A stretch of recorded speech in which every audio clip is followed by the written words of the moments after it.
Welcome back, dear students. Today's topic is soil erosion and soil conservation. ये पहले chapter का last video है, last topic है। इसमें हम डिस्कस करेंगे सॉइल इरोजन क्या होती है, सॉइल इरोजन कैसे होती है और सॉइल इरोजन से कैसे बचा जा सकता है, यानी कंजर्वेशन मेथड्स कौन कौन से हैं। सॉइल इरोजन अगर हम सिंपली डिफाइन करेंगे, the denudation of soil cover and subsequent washing down is described as soil erosion. जब ज़मीन लूज़ हो जाए किसी वजह से और फिर पानी, हवा या बारिश की वजह से वो एक जगह से दूसरी जगह पे ट्रांसपोर्ट हो जाए, इसको हम सॉइल इरोजन का नाम देते हैं। तो सॉइल इरोजन और सॉइल फॉर्मेशन जो है, ये दोनों प्रोसेस जो है कंटिन्यूसली चलती रहती है। एक तरफ से ज़मीन बनती रहती है तो दूसरी तरफ से वो इरोड होती रहती है, but there is a balance between the two. ज़मीन बनने में और इरोड होने में एक बैलेंस है, नेचर ने इसमें एक बैलेंस रखा है। कभी कभार क्या होता है, ये बैलेंस जो है ये बिगड़ जाता है, ये इम्बैलेंस हो जाता है। उस इम्बैलेंस की वजह से बहुत सारी प्रॉब्लम्स का सामना हमें करना पड़ रहा है। तो ये जो ये जिनकी वजह से ये इम्बैलेंस होता है, उनमें कुछ प्रोसेसेस नेचुरल है और कुछ मैन मेड प्रोसेसेस है। तो नेचुरल प्रोसेस में जैसे हम यहाँ पे मैंने आपको बताया, man made process deforestation, overgrazing, construction, mining etcetera. ठीक है, ये वो चीज़ें हैं जिनकी वजह से सॉइल इरोजन होती है। Deforestation means cutting down of trees on a large scale. ठीक है, जिस गति से हम पेड़ लगा रहे हैं उससे ज़्यादा गति से हम पेड़ काट रहे हैं, उसको डिफॉरेस्टेशन कहते हैं। ओवरग्रेजिंग, बार बार एक ही जगह पे मवेशियों को चराना, जिसकी वजह से घास खत्म हो जाती है, उसके रूट्स जो है वो बाहर आ जाते हैं। आपको पता है पेड़ जो होते हैं, इसके रूट जो होते हैं ज़मीन को फिक्स करते हैं, जो सॉइल इरोजन को रोकते हैं। सेम इसी तरीके से जो घास होती है, ग्रास वगैरह जो होती है, उसके जो रूट्स है वो भी सॉइल को एक जगह पे रोक के रखती है। तो जब ओवर ग्रेजिंग हो जाती है, घास खत्म हो जाती है, तो वो जो मवेशी होते हैं उसके रूट्स भी निकाल लेते हैं। वहाँ पे जो है न्यूड हो जाता है, वो ज़मीन जो है वो न्यूड हो जाती है। उसके बाद उस पर पानी गिरता है, बारिश गिरती है, तो वो ज़मीन आराम से जो है वो इरोड हो जाती है। उसके बाद कंस्ट्रक्शन पर्पज़, हमें पता है कंस्ट्रक्शन पर्पज़ में हम बहुत सारी खुदाई करते हैं, उस खुदाई की वजह से भी जो है सॉइल इरोजन हो जाती है। उसके बाद माइनिंग, आपको पता ही है, माइनिंग में हमें बहुत बड़ी खानें खोदनी पड़ती है, तो उसकी वजह से भी बहुत ज़्यादा सॉइल इरोजन होती है। तो ये सारे काजेज जो है ये ह्यूमन काजेज है जो इंसान करता है। तो नेचुरल काजेज में अगर हम देखेंगे, नेचुरल काजेज में विंड इरोजन आएगा, ग्लेशियर्स जो है, जब ग्लेशियर्स मूव करते हैं तो वो भी बहुत ज़्यादा सॉइल इरोजन करते हैं। और वाटर, जब फ्लड्स वगैरह आते हैं, जहाँ नॉर्मली अगर वाटर चलता है तो उसकी वजह से भी सॉइल इरोजन होती है। लेकिन जो नेचुरल प्रोसेसेस है, इनकी वजह से हमें प्रॉब्लम नहीं है, क्योंकि नेचुरल प्रोसेस हमेशा से आते हैं, होते आए हैं।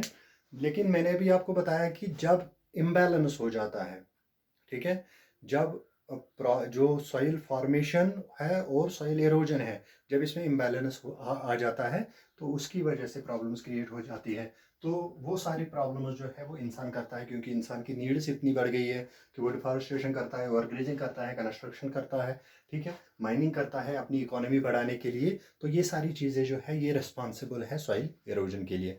तो अब हम देखेंगे सॉइल एरोजन को कंट्रोल करने के लिए कौन से मेथड्स करने चाहिए हमें। तो मेथड्स में मैंने यहाँ पे लिखा है, कंजर्वेशन में पहले एफॉरेस्टेशन, डिफॉरेस्टेशन का अपोजिट है एफॉरेस्टेशन।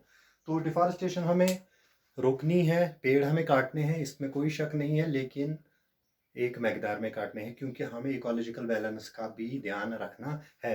अगर हम पेड़ काट रहे हैं तो साथ ही साथ हमें पेड़ लगाने हैं, तो हमें एफॉरेस्टेशन करनी है। उसके अलावा टेरेस फार्मिंग, जो हिली एरियाज होते हैं, जहाँ पे स्लोप्स होते हैं, वहाँ पे कल्टीवेशन ऐसे सीढ़ियाँ जैसी बनानी होती है, ठीक है।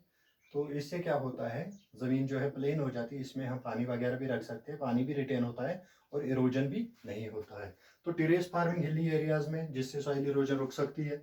उसके अलावा स्ट्रिप क्रॉपिंग, स्ट्रिप क्रॉपिंग क्या होता है, जब हम दो क्रॉप लगा रहे हैं, उनके बीच में जो जगह बचती है उसमें हम कोई घास उगा लेते हैं, जिसकी वजह से सॉइल का मॉइस्चर जो है वो बच जाता है और जो सॉइल इरोजन है वो उसका खतरा खत्म हो जाता है।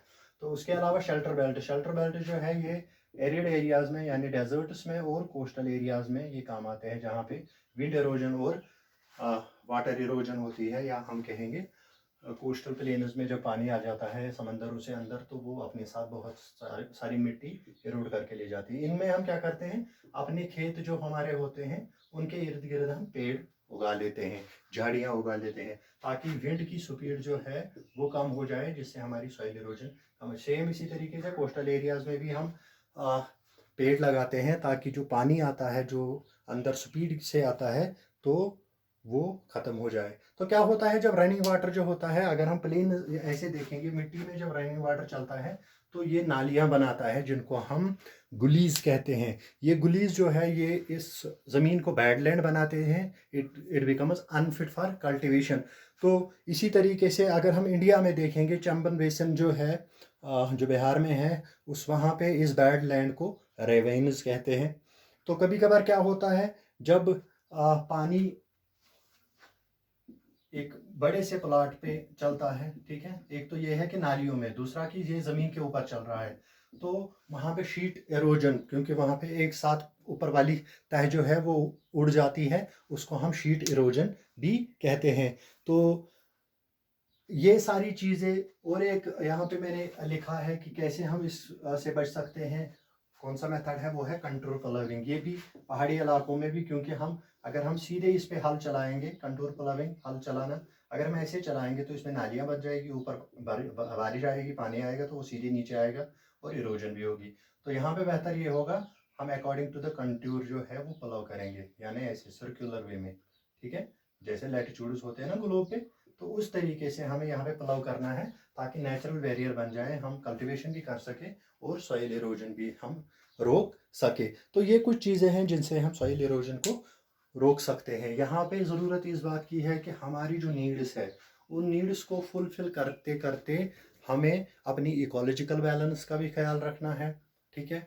हमें यहाँ पे जो ऊपर वाले ने नेचुरल बैलेंस हमारी इस अर्थ को दिया है, हमें उन चीज़ों का ख्याल रखना चाहिए, तभी ये अर्थ जो है ये लंबी देर तक चलेगी, तो हमारा यहाँ पे रहना पॉसिबल हो सकता है। तो यहाँ पे इस चैप्टर में हमें यही देखा कि जितने भी रिसोर्सेज हैं हमारे लिए बहुत ज़्यादा ज़रूरी है, और यहाँ पे एक और बात हमने सीखी कि ये रिसोर्सेज जो है ये लिमिटेड है, और ये भी हमने देखा कि अगर कोई रिसोर्स अनलिमिटेड है या रिन्यूएबल रिसोर्स है, उस रिसोर्स का भी जब हम ज़्यादा इस्तेमाल करते हैं तो उसको भी ख़तरा है, उसकी वजह से बहुत सारी पोल्यूशंस होते हैं। तो सारे रिसोर्सेज के बारे में हमने यहाँ पे पढ़ा। इसके साथ ही पहला चैप्टर जो है वो ख़त्म हो जाता है। कोई भी आपका क्वेश्चन, आपकी क्वेरी हो इस चैप्टर के मुतालिक, तो आप कमेंट बॉक्स में पूछ सकते हैं। अगले चैप्टर में हम पढ़ेंगे वाटर रिसोर्सेज, वो नए वीडियो में हम देखेंगे।